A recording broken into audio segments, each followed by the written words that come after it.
VPA भक्ति पूजन आरती talent of India news. नमस्कार दोस्तों, मैं टैलेंट ऑफ रोहता सिंह योगी। आज मैं मौजूद हूँ दिल्ली के चांदनी चौक लाल किला मैदान पर, और ये मेरे पीछे आप देख रहे हैं लाल किला है।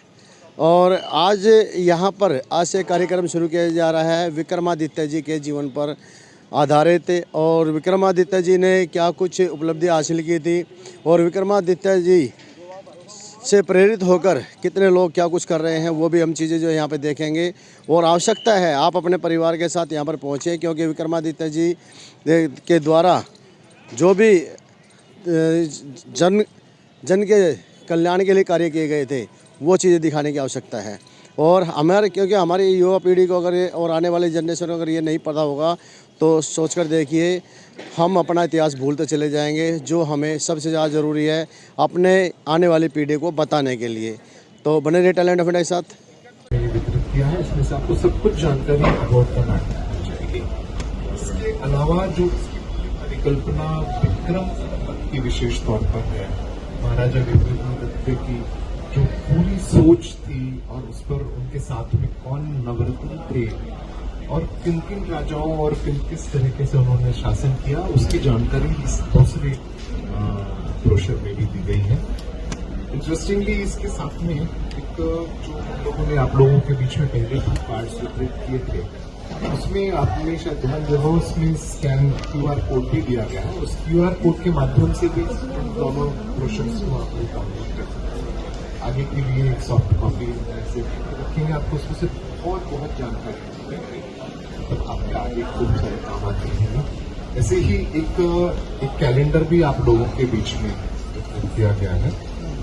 ये कैलेंडर जो है पंचांग है पूरा, और इसमें हिंदू वर्ष हम लोग आजकल जो है वैसे बेसिकली वैदिक वर्ष है, और इसमें से वैदिक घड़ी एक आपको उसके बारे में जानने को मिलेगा, उसका पूरा का पूरा वर्णन देखने को मिलेगा। बहुत इंटरेस्टिंग चीजें हैं, साइंटिफिक है, एस्ट्रोनॉमिकल दृष्टि से बहुत महत्वपूर्ण है। ऐसा नहीं लगेगा कि हम किसी प्राचीन काल में बस यही चले जा रहे हैं, तो लगेगा कि हम तर्कों के साथ किसी आधार और दृष्टांत के साथ हम लोग इन सब चीजों को बात कर रहे हैं। इन चीजों को नई पीढ़ी तक, युवा पीढ़ी तक कैसे पहुंचे, इसमें आप सब लोगों की मदद की आवश्यकता रहेगी।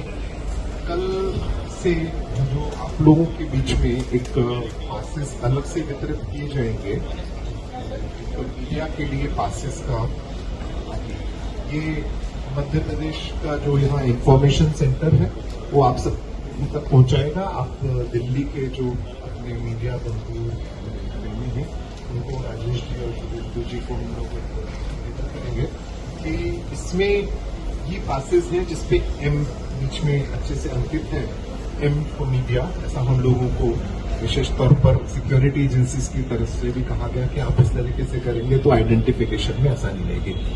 मीडिया के लिए विशेष प्रबंध उस गेट से जो उसके अदर साइड है, बिल्कुल मेट्रो का गेट नंबर 3 और 4 के बीच में एक छोटी सी लेन है, अंगूरी बाग लेन कहलाती है, वो वहां से है। वहीं एकदम से एंटर करते ही उसमें से ये गेट रहेगा जिसपे बहुत बड़े अक्षरों में मीडिया रहेगा। वहां से आप लोगों को अशर किया जाएगा, अंदर लाने की व्यवस्था रहेगी, और पहला ही जो एनक्लोजर है वो मीडिया के लिए सुरक्षित रहेगा। आप लोग वहां आए।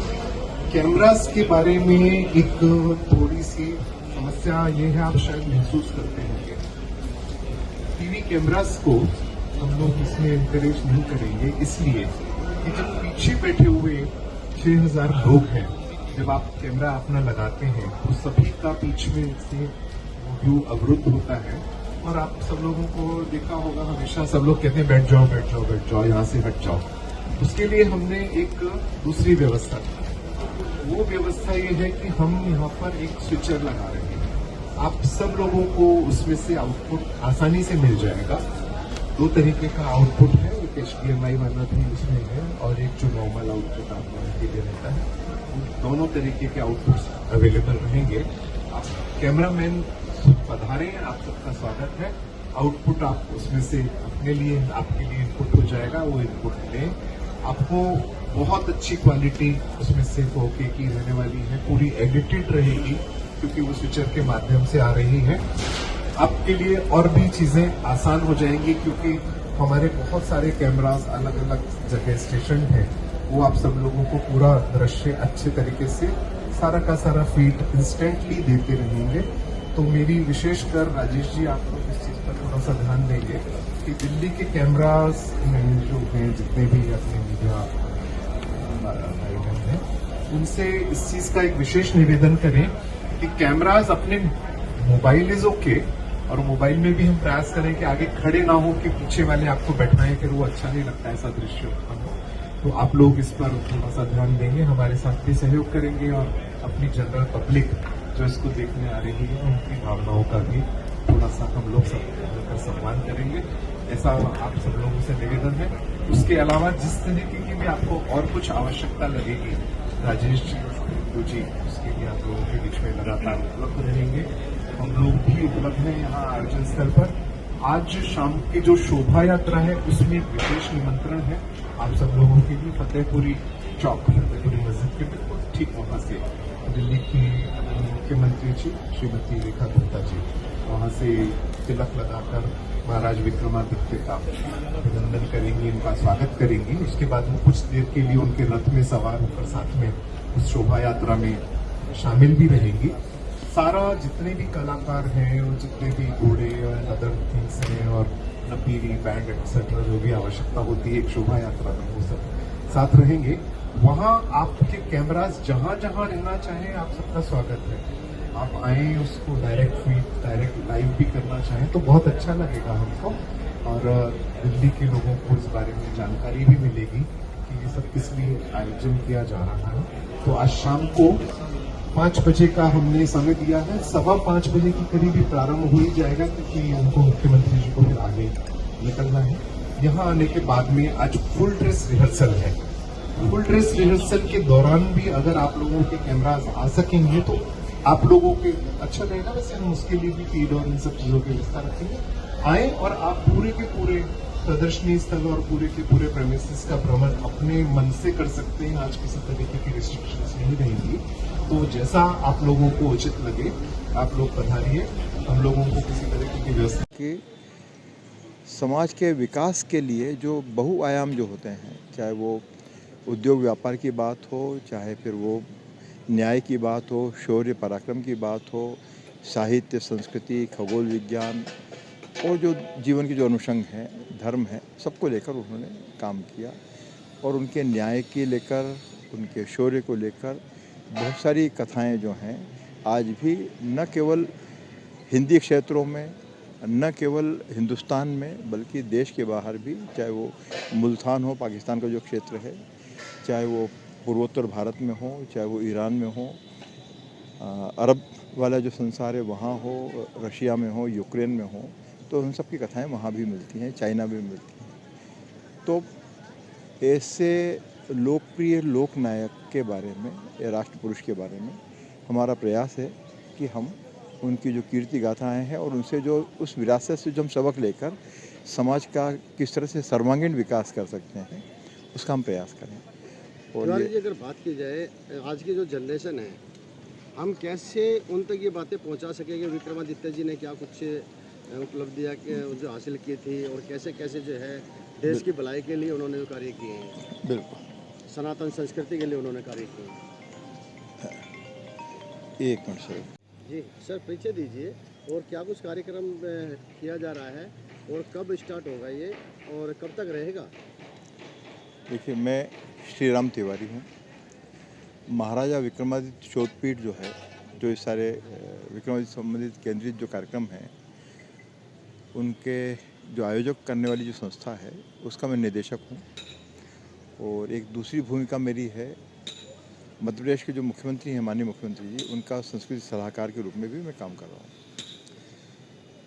विक्रमादित्य को लेकर शोधपीठ पिछले 20 वर्षों से काम कर रहा है। 2009-10 में औपचारिक इसकी स्थापना हुई है, लेकिन हम 2006-7 से ही ये गतिविधियाँ जारी हैं। महाराजा विक्रमादित्य या सम्राट विक्रमादित्य या लोकनायक विक्रमादित्य हम कहें तो देश के भगवान राम और भगवान श्री कृष्ण के बाद ऐसे राष्ट्रीय चरित्र हैं, राष्ट्रीय नायक हैं, जिनको हम भुला नहीं सकते।